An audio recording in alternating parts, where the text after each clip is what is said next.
नमस्कार। PP news line के prime time में आप सबका स्वागत। मैं हूं रजनी अनुभव। आइए सबसे पहले नजर डालते हैं आज दिन भर की प्रमुख सुर्खियों पर। जिला विकास परिषद के चेयरमैन व नगर परिषदों के प्रधान कोविड सुविधाओं पर रखें नजर, कहा डॉक्टर जितेंद्र सिंह ने। जम्मू जिले के सभी पंचायतों में 305 आइसोलेशन सेंटर किए गए स्थापित।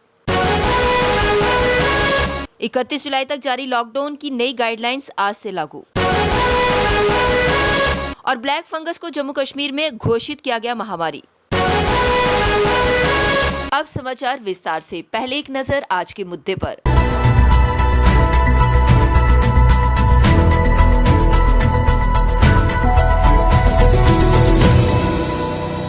कोरोना काल में पॉलिटिशियंस के असली चेहरे सामने आने लगे हैं। जिस तरह से जम्मू के सांसद जुगल किशोर को जीएमसी में लोगों की बातों का सामना करना पड़ा, उधर दूसरी तरफ सुंदरबनी में कल प्रदेश अध्यक्ष रविंदर रैना और जुगल किशोर को लोगों की तीखी बातों का सामना करना पड़ा। तो ये बात स्पष्ट हो गई है कि अब घर की चार दीवारी में बैठकर राजनीति नहीं चल सकती। अब मुद्दा ये है कि अगर इनको राजनीति में रहना है तो लोगों में बीच में जाना पड़ेगा और लोगों के काम करना पड़ेंगे, अन्यथा राजनीति से दूर बैठना पड़ेगा।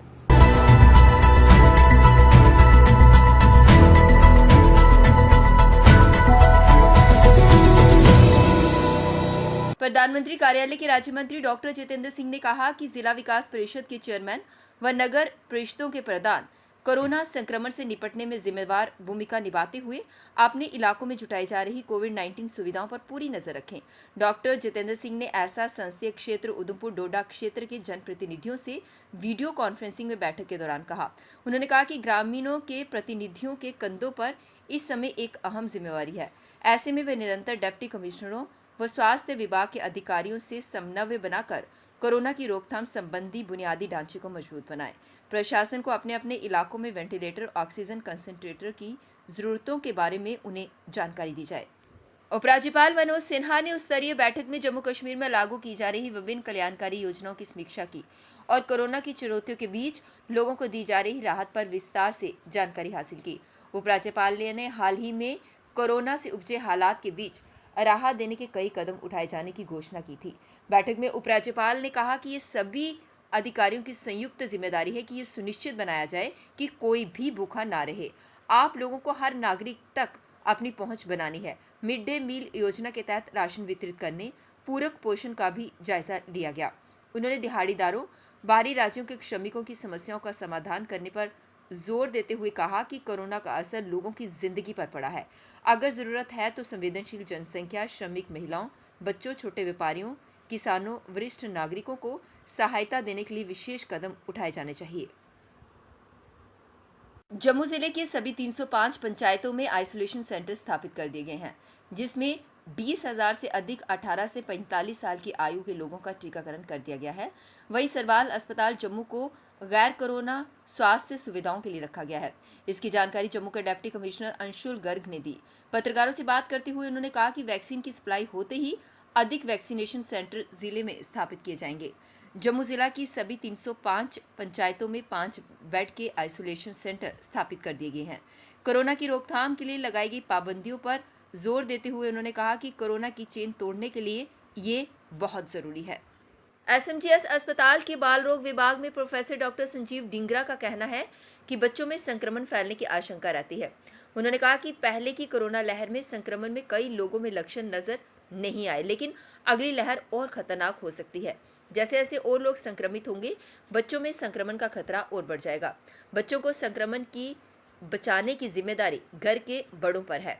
अगर सभी एसओपीज का पालन सख्ती के साथ करें तो बच्चों को संक्रमण से बचाया जा सकता है। उन्होंने कहा कि घर में बड़ों को बच्चों के लिए रोल मॉडल बनना होगा।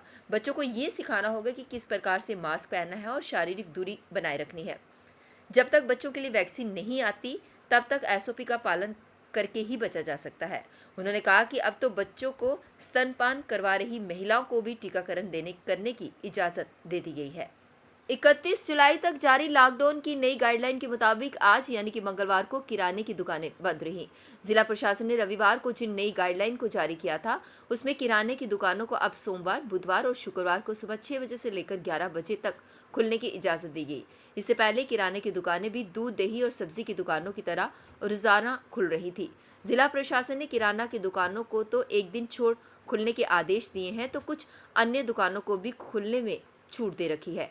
हालांकि नई गाइडलाइन के मुताबिक आज शहर में hardware, cement, building material, sanitary का सामान और शीशे का काम करने वाली दुकानें सुबह 6 बजे से खुली। इनका बंद होने का समय 11 बजे तय किया गया है। ये दुकानें मंगलवार के अलावा वीरवार और शनिवार को भी खुलेंगी। हम इनमें से घर में बैठे हुए हैं, मार्केट वैसे ही बहुत डल है। 2 घंटे 3 घंटे टाइम दिया, ये हमारा कोई काम 2-3 घंटे में कोई काम तो होगा नहीं। फिर भी पब्लिक को थोड़ा सा हम सरकार अगर हमें तो ये कहते हैं कि 6 के बजाय हमें 9 से 2 बजे टाइम दे दो, सो दैट कि जो हमारे कस्टमर जो गाँव से इधर से बाहर से आने होते हैं उनको थोड़ा टाइम मिल जाए, हमें भी टाइम मिल जाए, ताकि हम उनकी सर्विस ले सकें उनके लिए।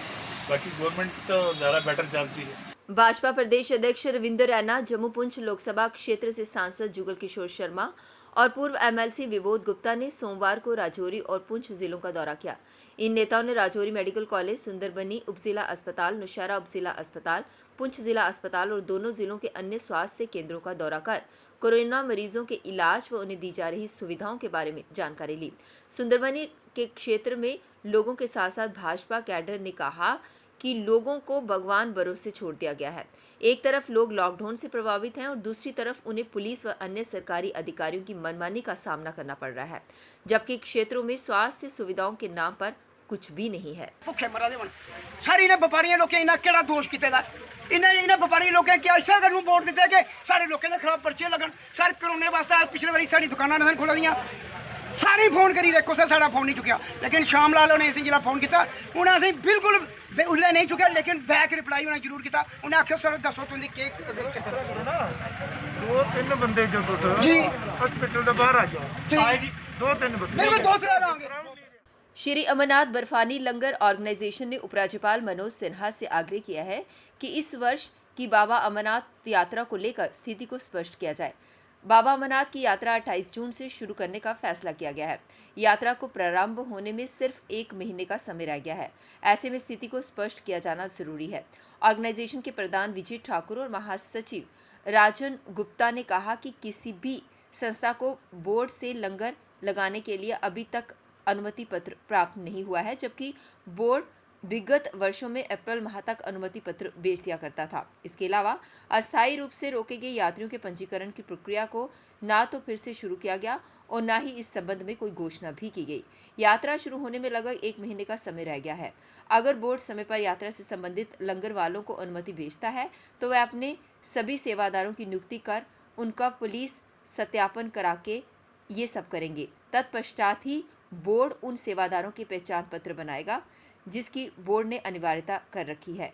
ये तभी संभव होगा जब बोर्ड समय से अनुमति देगा। जम्मू कश्मीर में ब्लैक फंगस को महामारी घोषित कर दिया गया है। प्रदेश सरकार ने सोमवार को महामारी रोग अधिनियम 1897 के तहत इसकी अधिसूचना जारी कर दी। ब्लैक फंगस के देश में कई राज्यों में मामले सामने आने के बाद केंद्र सरकार ने राज्यों व केंद्र शासित प्रदेशों को ब्लैक फंगस को भी महामारी घोषित कर इसे अधिसूचित करने के लिए कहा था। इस बीच सोमवार को कठुआ जिले से 4 और संदिग्ध मामले सामने आए हैं। इसके साथ ही प्रदेश में कुल 8 मामले सामने आ चुके हैं। अभी तक सिर्फ 2 लोगों में ब्लैक फंगस की पुष्टि हुई है। इनमें से एक की मौत हो चुकी है। अन्य की रिपोर्ट का इंतजार है। प्रदेश में ब्लैक फंगस की महामारी घोषित होने के बाद अब ICMR, केंद्रीय स्वास्थ्य मंत्रालय व जम्मू कश्मीर सरकार की तरफ से जारी दिशा निर्देशों व समय समय पर होने वाले संशोधनों के आधार पर इसके मरीजों का उपचार होगा। जम्मू कश्मीर पुलिस के महानिदेशक दिलबाग सिंह ने सोमवार को पुलिस मुख्यालय में उच्च स्तरीय बैठक में अफसरों से आतंकियों और असामाजिक तत्वों के खिलाफ सख्त कार्रवाई जारी रखने के लिए कहा। उन्होंने नागरिकों के हित में सुरक्षा ग्रिड को और मजबूत करने के भी निर्देश दिए। ये कहा कि आतंकवादियों और उनके सहयोगियों के खिलाफ कार्यवाही जारी रहनी चाहिए और सभी संदिग्ध को जांच के दायरे में रखा जाना चाहिए। डीजीपी ने कहा कि शांति व्यवस्था बनाए रखने के लिए प्रभावी उपाय करने के लिए केंद्र शासित प्रदेश प्रयास कर रहा है। प्रौद्योगिकी और संबंधित उपकरणों का उपयोग करने की जरूरत पर बल देते हुए उन्होंने कहा कि सोशल मीडिया का दुरुपयोग करने वाले लोगों पर लगाम लगाने के लिए आवश्यक तंत्र होना चाहिए। इससे शरारती तत्वों की पहचान कर कार्यवाही की जा सकेगी। अब वक्त हो चला है ब्रेक का, मिलते हैं ब्रेक के बाद। मजबूती की पहचान ACC cement, messrs Bishandas Jaswal and sons, authorised stockist, ACC cement, 45 Transport Nagar, Jammu. Break के बाद बढ़ते हैं अगली बड़ी खबर की तरफ। कोरोना के बढ़ते मामलों को देखते हुए प्रशासन द्वारा जगह जगह वैक्सीनेशन सेंटर स्थापित किए गए हैं। इसी के चलते आज कैनाल रोड में स्थापित वैक्सीनेशन सेंटर में 18 से 44 वर्ष की आयु वर्ग के लोगों का टीकाकरण किया गया। रजिस्टर पोर्टल में वो लोग आते हैं, वेरीफाई करते हैं, हम उनको वेरीफाई करते हैं क्योंकि उनको एक सीक्रेट कोड आया होता है। सीक्रेट कोड से वेरीफाई करके उनको वैक्सीनेट करते हैं। यहाँ पे मतलब ऐसे वॉकिंग टाइप का कुछ भी नहीं है कि ऑन स्पॉट कुछ रजिस्ट्रेशन होगी।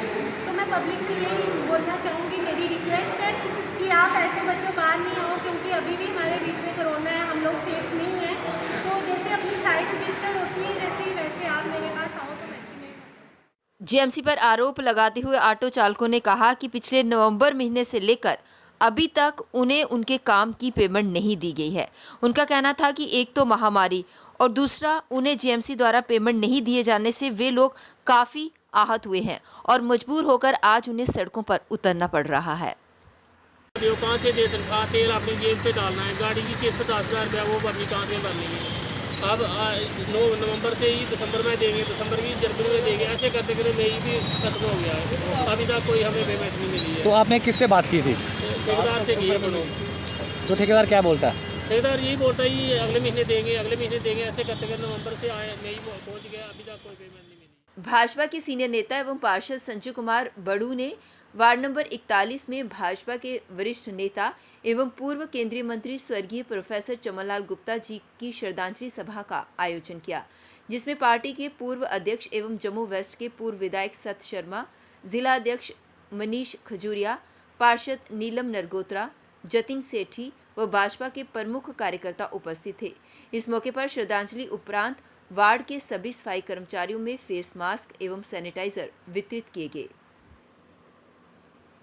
हमारी वार्ड नंबर 41 में हमने हमारी भारतीय जनता पार्टी के वरिष्ठ नेता एवं पूर्व केंद्रीय मंत्री, और अगर मैं कहूं कि जम्मू कश्मीर में डोडा बचाओ आंदोलन जैसा बहुत बड़ा आंदोलन और एक विधान, एक प्रधान, एक निशान की लड़ाई जिन्होंने लड़ी, ऐसे हमारे नेता प्रोफेसर चमनलाल गुप्ता जी को आज यहाँ हमने श्रद्धांजलि दी है। जम्मू म्युनिसिपल कॉर्पोरेशन के मेयर चंद्रमोहन गुप्ता द्वारा आज एक प्रेस कॉन्फ्रेंस को संबोधित किया गया, जिसमें उन्होंने ये जानकारी दी कि जम्मू शहर को बिल्कुल कोरोना मुक्त बनाने के लिए जगह जगह कोविड सेंटर स्थापित किए गए हैं। उन्होंने लोगों से आह्वान किया कि वे इन कोविड सेंटर्स में आएं और टीकाकरण करवाएं, क्योंकि पहले उन्हें टीकाकरण के लिए दूर दराज क्षेत्रों में जाना पड़ता था, लेकिन अब जम्मू क्षेत्र में बहुत सारे कोविड वैक्सीनेशन सेंटर स्थापित किए गए हैं ताकि लोगों को दिक्कत का सामना ना करना पड़े। आज की डेट में सोशल वेलफेयर डिपार्टमेंट जो सिटी का वो भी हमारे पास है, इसलिए उसको भी हम ऑनरेबल, मैं सबसे यही प्रार्थना करूंगा कि मेरे साथ आज ऑनरेबल का हमारी डिप्टी मेयर भी साथ हैं, हमारी कमिश्नर जम्मू म्युनिसिपल कॉर्पोरेशन, हमारी हेल्थ ऑफिसर, और हम 75 के 75 कॉर्पोरेटर जो हैं, हम इस सब काम को जहाँ जहाँ हमारी विडोज़ होंगी, सीनियर सिटीजन होंगी जो पेंशन लेते हैं, उनके भी इस सब काम को जल्द से जल्द हम वैक्सीनेशन करवा सकें और इस कोरोना से हम निजात पा सकें। इसलिए जो काम जम्मू म्युनिसिपल कॉर्पोरेशन को दिया गया है, इसको बड़ी मेहनत और लगन के साथ हम सब मिलकर इस काम को आगे करेंगे और आगे बढ़ाएंगे। पीपी न्यूज लाइन के प्राइम टाइम के आज के इस अंक में बस इतना ही। मुझे और मेरी पूरी टीम को दीजिए इजाजत और आप देखते रहिए पीपी न्यूज लाइन। नमस्कार। जम्मू में आई टेस्टिंग की साइंटिफिक और मॉडर्न टेक्नोलॉजी के लिए हमेशा याद रखें जेम ऑप्टिशियंस, जहां पर रखा जाता है आपकी हर जरूरत का ख्याल। Gem opticians with the facility of eye exercise, A scan, biometry, pachymetry और ऑटोमेटेड फील्ड एनालाइजर। और हाँ, हमारे यहाँ बढ़िया क्वालिटी के ब्रांडेड स्पेक्टिकल्स, सनग्लासेस और कॉन्टेक्ट लेंसेज मिलते हैं। आपका भरोसेमंद एक ही नाम, gem opticians, Gandhinagar. Gem opticians, Nai Basti. Gem opticians, Amphalla. Gem opticians, Trikuta नगर।